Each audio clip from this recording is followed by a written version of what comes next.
ABN Maharashtra में आपका खैर मकदम। मैं हूं मुनीर आरिफ खान।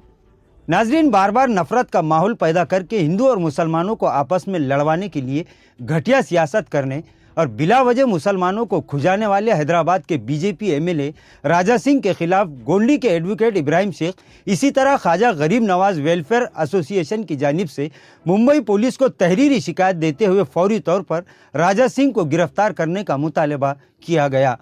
क्योंकि सिर्फ मुंबई और मीरा रोड ही नहीं बल्कि पूरे महाराष्ट्र के अमन पसंद मुसलमानों के साथ साथ बिरादरान वतन भी इस बात को लेकर अब बेचैन हो चुके हैं, जिसमें राजा सिंह ने मुंबई के मुसलमानों को गालियां देते हुए और धमकी देते हुए कहा कि वो 19 फरवरी को शिव जयंती के मौके पर 1 लाख लोगों के साथ मीरा रोड पर रैली निकालेगा। इसी तरह राजा सिंह ने यह चैलेंज भी किया कि अगर किसी में हिम्मत है तो वो रोक कर दिखाए, जिसके बाद माहौल खराब होने का अंदेशा बढ़ चुका है। पुलिस को दी गई शिकायत में यह भी तहरीर है कि राजा सिंह ने न सिर्फ मुसलमानों को धमकी दी है बल्कि मुसलमानों को गालियां देते हुए वजीर आला एकनाथ शिंदे की छवि पर भी सवाल या निशान लगा दिया है। इसी तरह राजा सिंह ने यह भी कहा कि मीरा रोड में जिस तरह हमारी बहन बेटियों पर पत्थर चलाए गए, अब हम बताएंगे कि इसका जवाब कैसे दिया जाता है। नाजरीन, मुंबई के आवाम पुलिस से मुतालबा कर रहे हैं कि मुंबई समेत पूरे महाराष्ट्र के माहौल को खराब होने से बचाए और राजा सिंह को फौरी गिरफ्तार करे। इसी तरह शिकायत करने वालों का यह भी कहना है कि राजा सिंह के खिलाफ किसी सबूत की जरूरत नहीं है, क्योंकि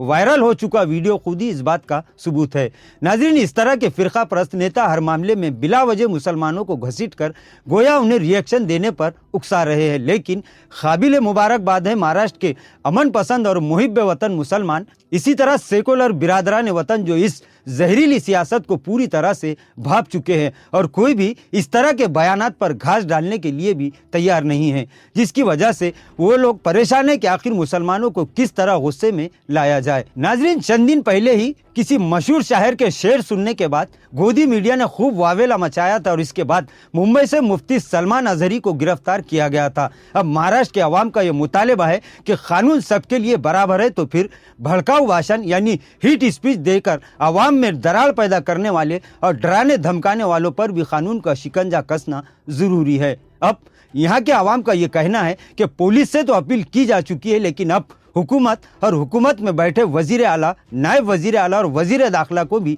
एक मुतालबाती मेमोरेंडम देकर इस मामले को संजीदा लेने की अपील करनी चाहिए। इसी तरह महाराष्ट्र के मुसलमानों समेत सेकुलर बिरादरान वतन ने यहाँ तक कह दिया कि अक़लियतों के आंसू पोंछने और उन्हें भी कौमी धारे से जोड़ने के दावे करने वाले महाराष्ट्र के वजीर आला एकनाथ शिंदे और नायब वजीर आला अजीत पवार का अब असल इम्तिहान है कि अजीत पवार इस मामले में कोई एक्शन लेंगे या फिर हमेशा की तरह इस मर्तबा भी मुसलमानों को बेवकूफ बनाया जाएगा। ये तो आने वाला वक्त ही बताएगा। बहरहाल, मुंबई समेत महाराष्ट्र के अमन पसंद अवाम का पुलिस के साथ साथ हुकूमत और तमामी मंत्रियों से और खासकर मुसलमानों से हमदर्दी का दावा करने वाले अजीत पवार पर पूरे महाराष्ट्र की अब निगाहें टिकी हुई है कि वो इस बारे में क्या एक्शन लेते हैं, और अगर एक्शन नहीं दिखाते हैं तो फिर ये पूरे महाराष्ट्र के मुसलमानों के सामने फिर एक मर्तबा साफ और वाज़ेह हो जाएगा कि चाहे किसी भी पार्टी का नेता हो, वो मुसलमानों को बेवकूफ़ बनाने और घटिया सियासत यानी घटिया सियासी खेल खेलकर ये सारा तमाशा देख रहे हैं।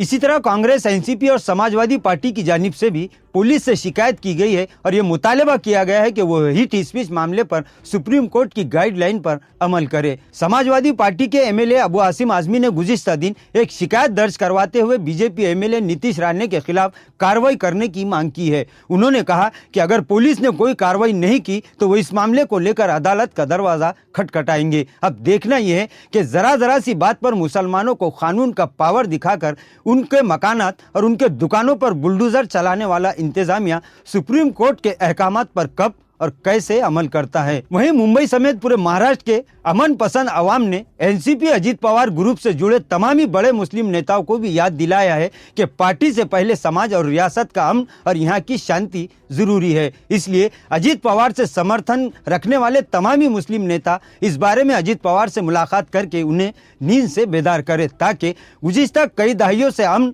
और शांति और भाईचारे के साथ मुंबई में रह रहे हिंदू और मुसलमानों को एक दूसरे के खिलाफ भड़काने की साजिशों पर शिकंजा कसा जा सके। अब देखना यह है कि मुंबई के अमन और शांति को लेकर ये सियासी नेता अपनी सियासी और समाजी जिम्मेदारी अदा करते हैं या फिर अपने आकाओं के सामने हमेशा की तरह हाथ बांधकर जी हुजूरी करते हैं। ये आइंदा 2-3 दिनों में महाराष्ट्र के 13 करोड़ आवाम के सामने साफ हो जाएगा। नाजरीन, आज के लिए बस इतना ही। कल फिर मुलाकात होगी कुछ नई खबरों के साथ। तब तक के लिए मैं मुनीर आरिफ खान आपसे इजाज़त चाहता हूँ। अल्लाह हाफिज़।